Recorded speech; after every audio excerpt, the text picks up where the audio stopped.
Hey everybody! So today is the video that I've been really looking forward to making for you, and it is all about maple sapping or maple sugaring. So this is something that I have done for as long as I can remember. My family did it when I was a kid. We did it in the elementary school with our class. It's just like a big part of the end of January, February, early March, and it just eases, the monotony of a cold winter. So, maple sapping. Basically, what it is at the end of winter, early spring, the sap rises in maple trees, or probably actually in any tree. Should probably educate myself more about that. The sugar maples, they have a sweet sap, which when you boil it down, turns into syrup. So here in upstate New York, and I know all through the northeast of this country and definitely in Canada as well, people do maple sapping, maple sugaring to make maple syrup. And it's a lovely thing to have. It's a nice sweetener, natural, tastes really good, very good flavor. And it's also just a really fun thing to do with kids, and it's a community builder. We actually have a little maple sapping operation, we call it. It sounds a bit funny when I'm saying operation, but it's like a little setup outside.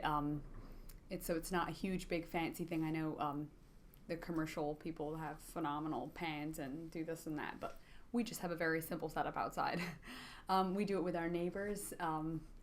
Wonderful family just down the hall from us, and the dad in their family is called Chris, and he's a phenomenal welder, and he built this pan. And anyway, I'll show you in the footage. But we've been having a lot of fun. So basically what happens is when the sap begins to rise is when you want to, or just before it actually happens, you want to tap the trees. So we got a drill, either hand drill, or I think this year we used a electric powered drill. So you drill a little hole in the tree. Some trees will get a couple taps in them, but also try to be friendly to the trees. And then we'll tap in a little spile, gently tap in. We have these plastic ones this year, but I remember as a kid we used to have like metal ones with like a little hook underneath it, which you then attach the bucket to. One memory from my childhood is we were out in the woods one day with our family. We found this old maple tree, and you could see a tiny bit of the metal spile sticking out. Like they had forgotten to pull the tap at the end of the year, and the tree had just grown around it, which is kind of sad for the tree now that I think about it, but we thought it was pretty cool because you can see how trees grow. I mean, it's just cool. It's a bit of a silly memory. So then you hang the bucket underneath the tree, and then you want to put a lid on so like debris, leaves don't fall in, or when it rains. What you want for the sap to run is you want cold nights and warm days. So when the temperature goes down at night, below freezing, I'm pretty sure it needs to be below freezing, then the next day the sun hits the trees and the sap just runs. So on those evenings, we'll come home and we'll go collecting sap and just haul big buckets and empty from the buckets that are attached to the tree into the bucket. And then we'll bring it over to the little setup that we have outside, and we'll probably just pour it straight into the pan, but sometimes if there's an excess of sap, we will pour it into like a big drum, a big huge whatever container.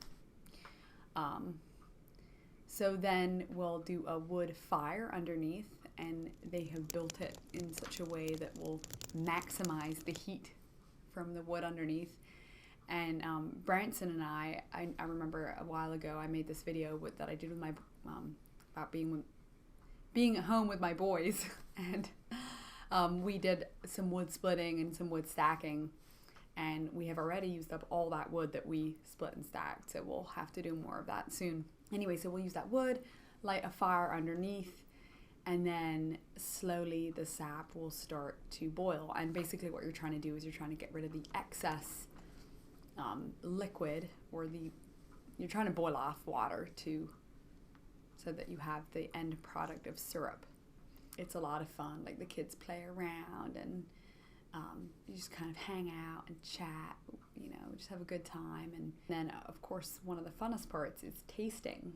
So I showed you before, but Branson made this little wooden spoon with Chris, and it's always fun to taste. And so then when all that is done, it boils for quite a while. I actually don't know how long it takes, but I guess it depends how much you add. Like, you can add more sap as it goes and then keep boiling it down, which is what we did the other weekend. And I have to show you this.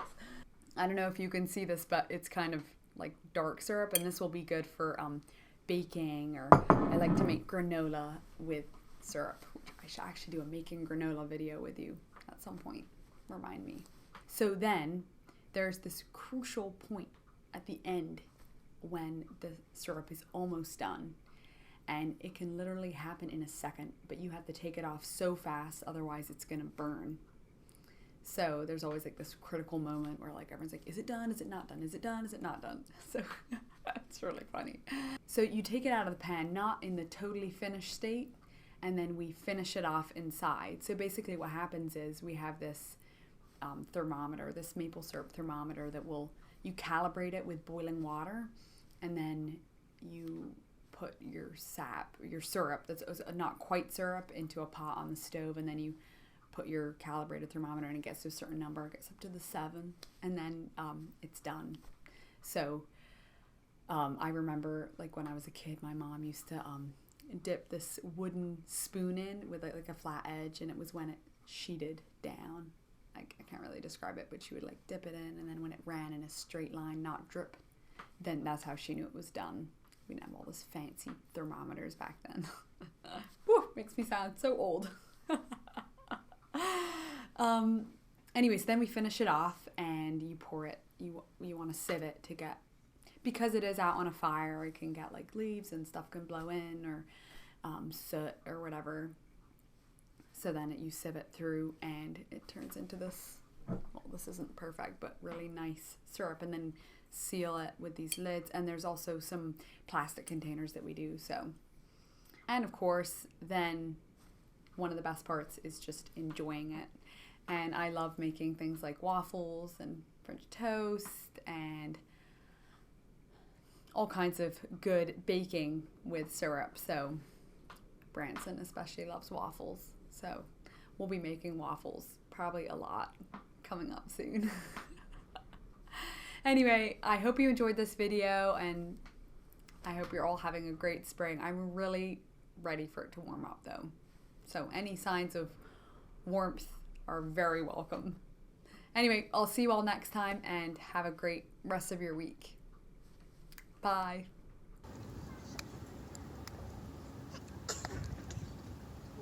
Two spoons? You're going at it like paddles.